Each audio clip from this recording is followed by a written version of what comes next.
The gym smelled of old leather, sweat, and memories, thousands of them. Elias stood in the center of the ring, staring at the faded blue ropes that he and his brother, Marco, had tightened and repaired a dozen times over the years. The place wasn't just a building. It was their childhood, their heartbeat, their history. But tonight, it was also their goodbye. A cold November wind drifted in through the cracked windows, brushing over the scattered cardboard boxes filled with gloves, tape, old trophies, and photographs. The lights flickered as if even the bulbs were grieving the loss. Elias exhaled slowly and ran a hand along the turnbuckle. "I can't believe it's over," he muttered to himself. Behind him, footsteps echoed, familiar, heavy, confident. Marco entered with a duffel bag slung across his shoulder and a grin that didn't quite hide the sadness in his eyes. "You're getting sentimental on me?" he teased, though his voice cracked just enough to break the joke. Elias didn't turn. "It shouldn't be ending like this," he said. "This gym raised us. Dad raised us here." Marco dropped the duffel bag and looked around quietly. The punching bags they had learned to walk around as toddlers. The floorboards their father had stained with varnish and with his own sweat when he trained them every morning before school. The broken clock on the wall that had frozen the day their father died, stuck forever at 6:14 p.m. It was bound to happen eventually, Marco said gently. "We tried everything, but the debt's too big. And the new buyer won't wait any longer." His tone softened. "Let's just finish packing." Elias nodded, but his chest tightened. The idea that tomorrow morning the gym would belong to someone else, someone who didn't know its history, its soul, made him sick. He bent down and started gathering old jump ropes into a box. Marco watched him for a moment, then stepped closer. "Hey," he said, voice low, carrying a strange urgency. "Before we close this place forever, how about one last spar?" He gave a small smile. "For old time's sake?" Elias blinked. "Now, Marco, we're supposed to finish packing. And we're both exhausted." "I know," Marco insisted, raising his gloves. "But come on, just one more round. One last fight in our father's ring, before everything changes forever." There was something in Marco's eyes, something pleading, almost desperate, that Elias couldn't ignore. The request wasn't just nostalgia. It carried weight, fear, and a hidden meaning Elias couldn't decipher yet. He hesitated, then finally nodded. Marco's single quotes as smile widened, not the playful grin he usually wore, but something soft, emotional, almost relieved. The two brothers stepped into the ring, the ropes creaking like an old friend stretching awake for the last time. They touched gloves. The bell didn't ring, there was no bell anymore. But the moment felt sacred. And as the first punch landed, Elias felt it. Something was different. Something was coming. Everything was about to change forever. From the very first exchange, Elias knew something was off. Marco wasn't sparring the way he usually did. There was no warm-up rhythm, no playful footwork, no controlled breathing. Instead, his movements were sharp, heavy, almost frantic, like he was fighting an opponent only he could see. "Hey, slow down," Elias said after blocking a barrage of punches. But Marco didn't listen.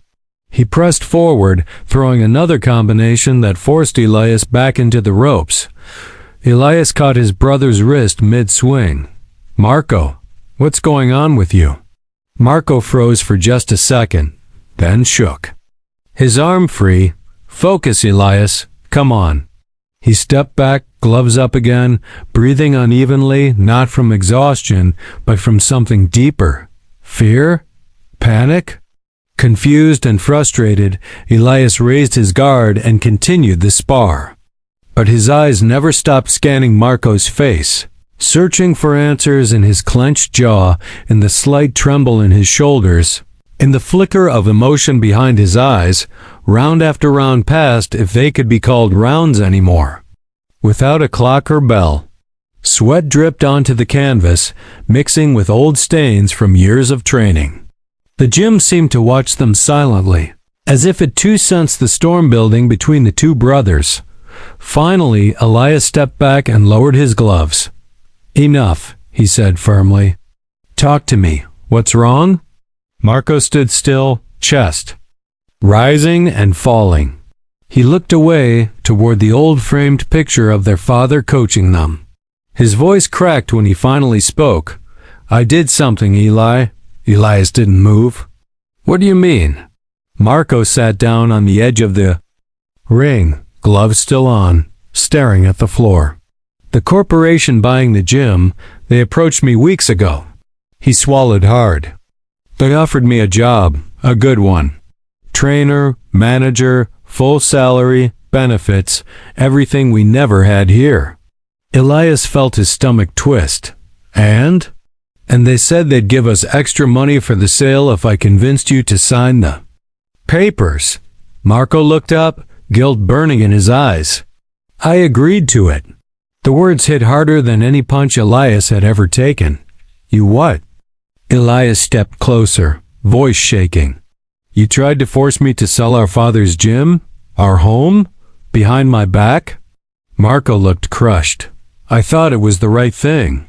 I thought you betrayed me for money?" Elias snapped. Marco's eyes widened. "No." Elias listened, but Elias turned away, hands shaking with rage and heartbreak.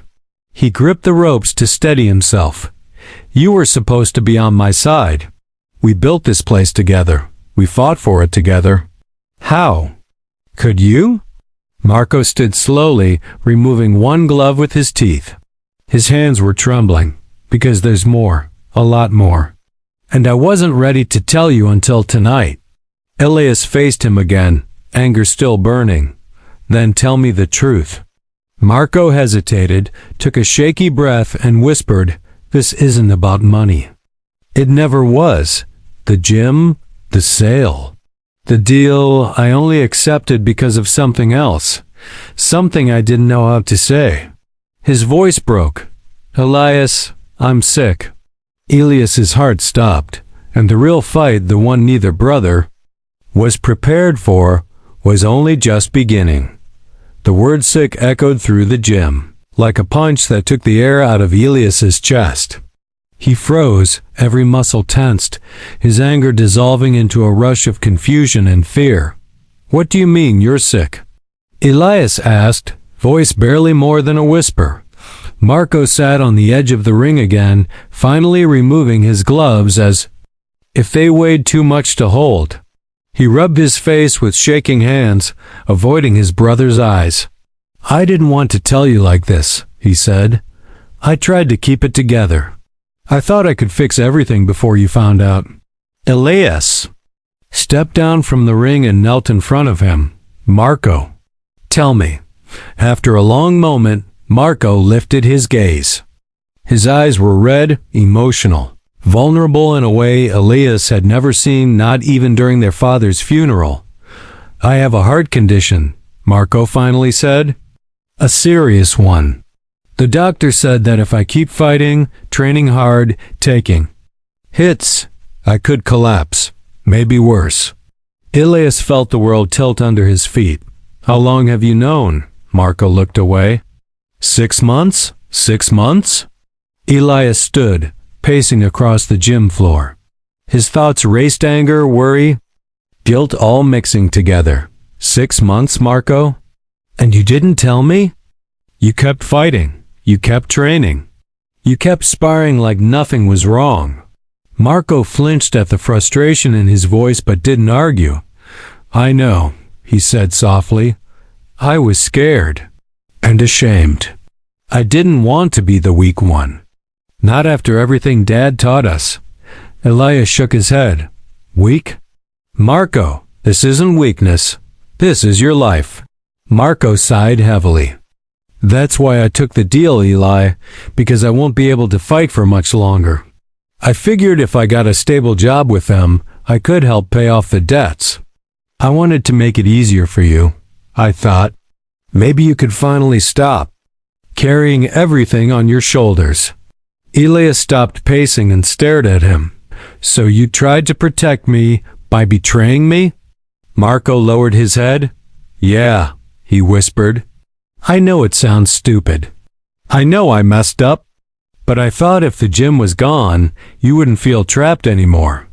You could leave this place, build a better life. One where you don't have to break your body just to keep a dying gym alive. Elias's chest tightened. The anger faded, replaced by something heavier: grief, love, fear. He stepped toward his brother and sat beside him. You should have told me, he said quietly. Marco nodded. I know, I just didn't want to disappoint you. You're the strong one, Eli. You always have been. And you're my brother, Elias replied.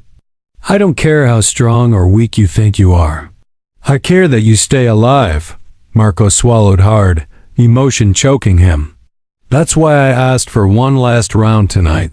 I wanted to feel like myself again, like a fighter. One last time before everything changes. Elias placed a hand on his shoulder. Everything is changing, he said. But not in the way you think. Before Marco could respond, a loud knock echoed from the gym entrance, harsh, aggressive. Both brothers turned toward the door. Someone else had arrived. And the night was far from over. The knock rattled the old metal door so hard that dust drifted from the ceiling. Elias and Marco exchanged a tense look. Nobody should be visiting the gym at this hour, not tonight, not on their final evening. Another knock came, harder this time, followed by a voice that made Marco's shoulders tighten. Open up. We know you're in there. Elias felt a spark of anger. Who the hell is that? Marco stood slowly, wiping sweat from his forehead. It's them, he said quietly. From the corporation. Elias frowned. You told them we'd sign tonight? Marco shook his head. I told them I needed more time. The door swung open before they could reach it. Two men stepped inside, both tall, black coats, cold expressions. One was broad-shouldered with a scar running across his jaw. The other, slimmer but sharper-eyed, held a clipboard like a weapon. Scarjaw smirked.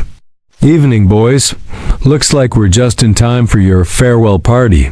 Elias stepped forward, fists unconsciously clenching. The gym is closed. You shouldn't be here. Sharp Eyes lifted the clipboard.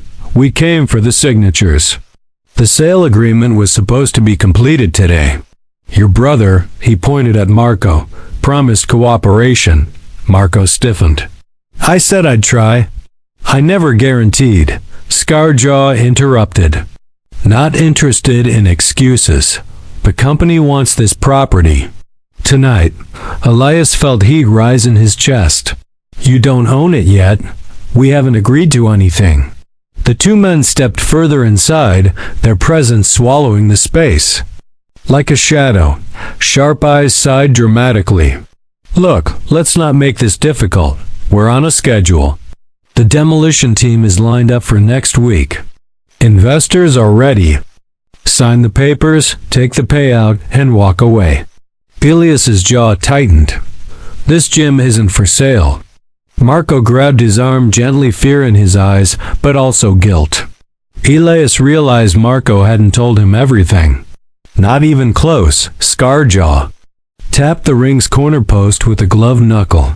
Nice place your old man had. Shame it's falling apart. Shame it won't be standing much longer. Elias stepped in front of Marco instinctively. You think threats will scare us? Scarjaw smirked. Who said anything about threats? Then he looked directly at Marco. Tell him, or we will. Marco's face went pale, and Elias felt dread creep into him. Marco, he whispered. What did you do? Marco swallowed hard. They didn't. Just offer me a job. They made me sign a preliminary agreement. I tried to get out of it. But they said if we didn't finalize the sale, they'd, Sharp Eyes finished coldly, take the gym by force. Silence hung in the air like a blade. Elias's fists tightened. You come into our father's gym, threaten us, and expect us to obey? Scarjaw cracked his knuckles. If that's what it takes, but Marco stepped between them, voice trembling but firm. No, not tonight. I'm done letting you push us. For the first time, Elias saw something fierce in Marco, something he hadn't seen in months. Sharp Eyes sighed again, annoyed. Last chance, sign the papers. Elias stood beside his brother. 2 against 2, finally united. No, Elias said. Not now. Not ever. Scarjaw grinned. Then we do this the hard way. He reached inside his coat, but Elias and Marco were ready. What happened next would change everything. The moment Scarjaw reached into his coat, time seemed to slow. Elias's instincts, sharpened by years in the ring, kicked in like a reflex. He stepped in front of Marco, ready to absorb whatever came next. But instead of a weapon, Scarjaw pulled out a pair of brass knuckles, slipping them over his fingers. With a wicked smile, "Let's see if you two are as tough as your father used to brag," he growled. Sharp Eyes moved too, dropping the clipboard and cracking his knuckles. His expression shifted from icy calm to predatory hunger. Marco took a shaky breath. "Elias, I'm not supposed to fight." "The doctor," Elias glanced sideways at him. "I know." He squeezed his brother's arm. "Just stay behind me." "But..." Marco shook his head. "No." His eyes hardened with the kind of determination Elias hadn't seen since they were kids training under their father. "I won't watch you get hurt alone. Not again." Scarjaw stomped into the center of the gym. "Enough talking. Let's get this over with." Sharp Eyes moved to block the exit. "No one leaves until the papers are signed or someone hits the floor." The brothers exchanged a look, a silent agreement, a promise forged in sweat childhood. "Memories and blood. One last round," Marco whispered. "But this time, together." Scarjaw lunged first, swinging the brass knuckles toward Elias's jaw. Elias dodged left, the punch slicing through the air just inches from his face. He countered with a quick jab to the ribs. Not enough to drop the man, but enough to stagger him. Sharp Eyes rushed Marco, grabbing his shirt and slamming him into a punching bag. Marco winced but fought through the pain, ducking under a punch and striking with a sharp hook to the man's stomach. "Thought you were the weak one." Sharp Eyes spat. Marco glared. "Not tonight." Scarjaw roared and charged Elias again. This time he landed a strike to Elias's arm, the brass knuckles, tearing skin and sending pain shooting through him. Elias didn't retreat. Instead, he used the momentum, stepped forward, and wrapped Scarjaw into a clinch the way their father had taught them. With a twist and a burst of strength, he slammed the man onto the mat. But Scarjaw was bigger, stronger. He rose quickly, fury in his eyes. Sharp Eyes, now frustrated, shoved Marco hard. Marco stumbled, his chest tightening, but instead of collapsing, he steadied himself on the ropes. Elias saw the tremor in Marco's hands, his heart. His conditioned fear punched him harder than any fist could. He needed to end this fast. "Marco!" Elias called out. His brother looked up, eyes burning with fire and loyalty. Together, they moved as one. Elias feinted right, drawing Scarjaw toward him. Marco sprinted forward, ignoring the pain in his chest, and delivered a swift, brutal uppercut, the kind their father used to call the breaker. Scarjaw staggered backward directly into Elias's waiting fist. A final blow sent him crashing onto the mat. Sharp Eyes, realizing he was outnumbered and outmatched, backed away, grabbing his coat. "This isn't over," he hissed before scrambling out the door. The gym fell silent. The fight was over, but Marco collapsed seconds later, clutching his chest. "Marco!" Elias caught him before he hit the floor. His brother's breathing was ragged, shallow, terrifying. One last round had nearly taken everything. Elias held Marco tightly as his brother struggled to breathe, each inhale sharp and painful. "Stay with me, Marco. Don't close your eyes." His voice trembled despite every attempt to stay calm. The gym felt colder, now emptier, like the building itself was holding its breath. Marco forced a weak smile. "Guess I pushed too hard. Don't talk, just breathe." Elias slipped an arm under him and lifted him carefully. Marco's weight felt heavier than ever, not physically, but emotionally, as if Elias was carrying every memory, every mistake, every moment the brothers had shared. He rushed him to the truck parked outside, ignoring the pain in his own arm from the brass knuckles. The drive to the hospital blurred into a whirlwind of red lights, honking cars, and Elias whispering prayers he hadn't said since childhood. By the time they reached the emergency entrance, Marco's eyes were half closed. "Help! I need help!" Elias shouted as he carried his brother inside. Nurses and doctors rushed to them immediately, taking Marco from his arms and disappearing behind swinging doors. Elias was left alone in a harshly lit hallway, sweat and blood drying on his skin. For the first time in years, he felt truly powerless. Minutes passed.